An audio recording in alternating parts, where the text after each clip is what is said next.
next big move we would have to talk about is how do you feel about Ottawa in their offseason this far? Whew. Because it's been kind of wild. Ottawa, wow. I got to give them a clap. I think that as far as like the free agency, bargaining and picking up players and everything, I think they're winning. I think that they've made quite a few pickups. Signing some good older players that still have something left in the tank, like a Giroux, right? That was a surprise to a lot of people, but it was also, hey, let's face it, he's getting towards the tail end of his career.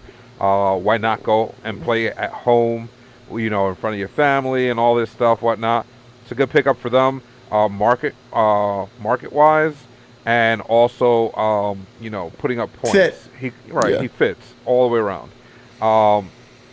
Who else did they get? They signed DeBrincat. They got Alex DeBrincat in a trade. Yeah, they did a lot of things. That was a steal. I'm sorry. Absolute steal. They completely robbed Chicago. Chicago should be calling the cops and Interpol and going across the border to get something back because they got robbed in that one, right? And they also improved their goaltending situation by acquiring somebody like Cam Talbot.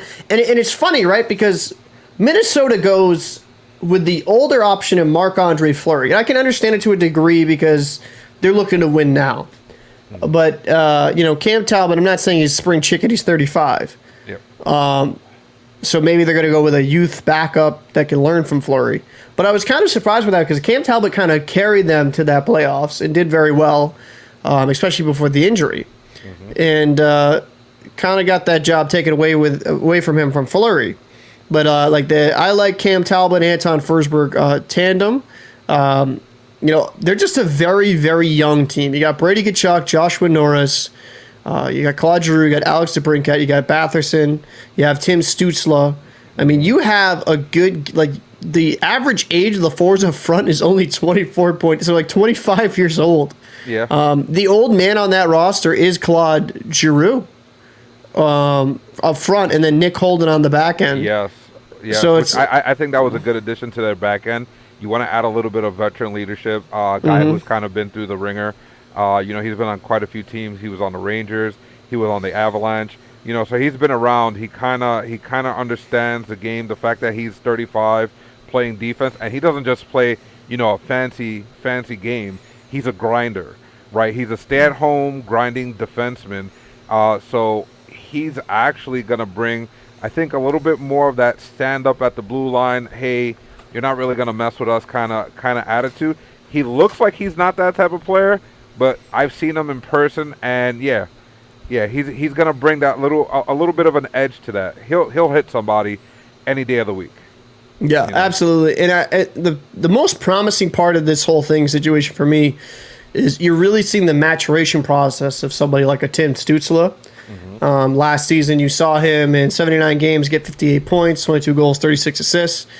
So obviously more of a setup guy, but he improved off his 29 points in his rookie season.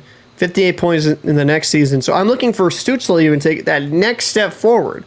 And I think with this talent up front, I could also see them in a playoff situation. They might be young. They might not be a lot of cap used in that team. But they've got the talent. Like Joshua Norris is also somebody that is developed into a very good player. Yeah. I don't think people foresaw him coming what he has become. And Joshua Norris he has absolutely done a fantastic job of developing and getting to that next level. So it'll be interesting to see with a guy like Giroux. I mean, does Giroux play center? Does he play the wing? I mean, there's so much promise there for me. It's got to be exciting, at least for Ottawa Senators fan, that this team has been through so many different rebuilds and teardowns, and just even the threat of being moved. I feel good for Senators fans to finally have something to be excited for. Yeah, 100%. I definitely agree with you on that one. I mean, again, all these moves. I mean, the Brincat caught a lot of people off guard. Because again, it was a steal, 100% a steal. What they gave up was nothing compared to what they're getting back. You have a guy who's been proving himself. I think he just came off his best season, and he's only 24. You know what I mean? So there's so much more. He still has 3 more years in his contract. It's not a super huge contract.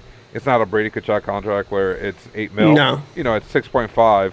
I think he's worth the 6.5. He's actually worth more than that. He probably does deserve Brady money, but he probably took a um, hometown discount, honestly. yeah, yeah, I wouldn't doubt it. But yeah, I mean, definitely something to be excited for Ottawa. And man, kudos to you guys for making all these steps now. You know, so Yeah, you got to give something for the fans to get excited for. So, especially with the passing of the owner, which was sad to hear about, it's good to see that them kind of take this next step and kind of be a very productive team. And it's gonna. I hope they make the playoffs this season. I think they're going to be very good.